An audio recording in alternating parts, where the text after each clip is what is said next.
Well, when I first heard about it, I was in New Jersey. I got a phone call. I left immediately for Memphis. I functioned barely for 5 days I was here. I had no idea what I was doing. I wouldn't have been anywhere else. I felt like I lost a member of my family. I felt a terrific void in my life. And you always thought of Elvis as living forever. You just never figured that he'd ever die. And just a tremendous emptiness in my heart. And it's 5 years later, and it still is just as hard as it was 5 years ago. I feel so lonely. My heart so sad and blue. Over the departure of someone as great as you. As great as you. Well, I was real stunned. It's something that you think is never going to happen. And it's kind of like being a duplicate now without an original. I've had the nickname Elvis since I was 12, and I imagine until I'm old and gray, people here in my hometown will still call me Elvis. Little girls in the supermarkets when I'm down in Memphis or down in Kentucky or Florida, I see little girls go over and tug on their mama's skirt and say, "Hey, Mama, that guy looks like Elvis."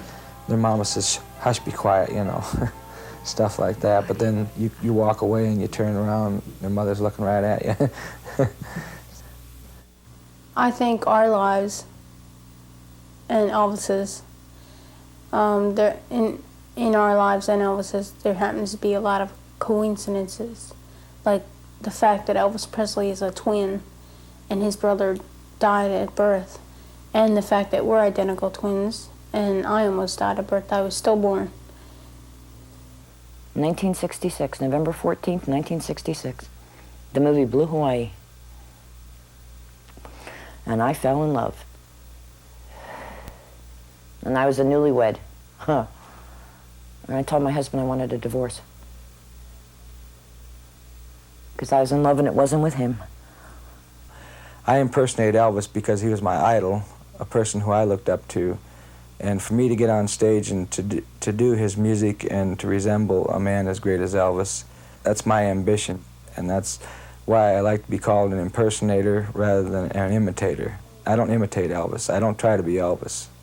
I just do his music and dress in the style which he did. And he just never understood. And I told him at one point, I said, "You're just," well, when I went to Hawaii to see Elvis, he said, you're insane. He said, "You need to be put away." He said, "You're a sick woman." And I said, "If this is sick, I never want to get better. I want to stay in critical condition for the rest of my life." And he filed for divorce on grounds of extreme cruelty, and Elvis was item number 2, excessive devotion to Elvis Presley. And I said, "I love it." Daughter Peggy's 19. She tolerates Elvis. I think she appreciates him more now than she ever did. She told me that now, especially every time she hears an Elvis song, she really misses me. And I said, "Well, you know where I am. Nothing's stopping you from getting on a bus and coming down here and bringing the baby." My son is 15. He did not want to move. He did not want to change schools, and I can understand that. But I was not going to spend the rest of my life for the next 4 years sitting in New Jersey waiting for him to finish high school. And I had an alternative. His father was there, and I could leave him.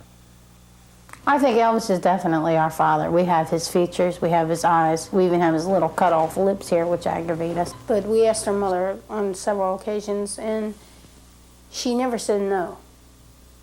Then again, she never said yes. Then again, she never said yes, but she never said no. You know, she never gave us any kind of answer except, "Oh, come on, get out of here," you know. But we feel that he is our father. CB was closer to me because she understood, and she was somebody I could share him with. My other 2 kids weren't interested. Now, were she alive, she would be here with me. There would have been no question whether she would have transferred schools or not. And Saturday is a day I'm not really looking forward to. It's hard enough that it's his birthday, but it was also her birthday, which turned out to be ironic, of all my kids, that she would be born on his birthday. I had Elvis music played at my daughter's funeral because it was appropriate. She loved him. Why not? Since you play music at a funeral, why can't I play what I want? I buried her with a copy of Burning Love in her hands. My family freaked out. An impersonator like myself to Elvis is like a priest to the church. They're giving that live performance because God is not there in body. We cannot see him. And Elvis is not there in body. We cannot see him. So therefore, a priest is like an Elvis impersonator, or vice versa. They're giving that live performance. And a week after her death, I went to an Elvis concert and I thought my family was going to flip out. How can you do this? I said, because I have to go. And I came out of there with my sanity restored, somewhat. If you really believe in Elvis, if you are a good person, you know, if you follow God, I mean, you know, Elvis can heal you. And we would like to see Elvis Presley become the first Protestant saint. Glory, glory, hallelujah.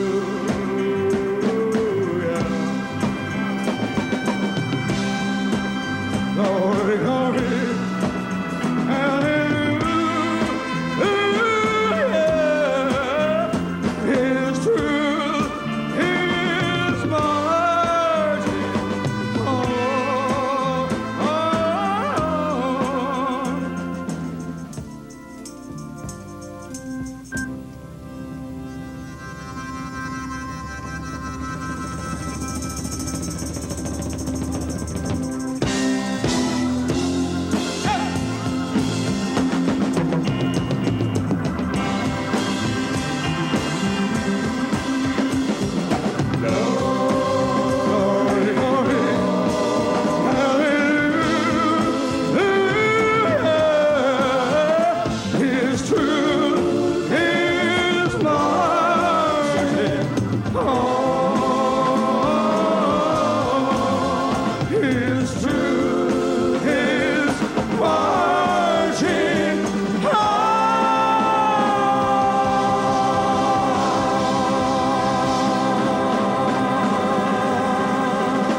Ladies and gentlemen, what a fantastic job.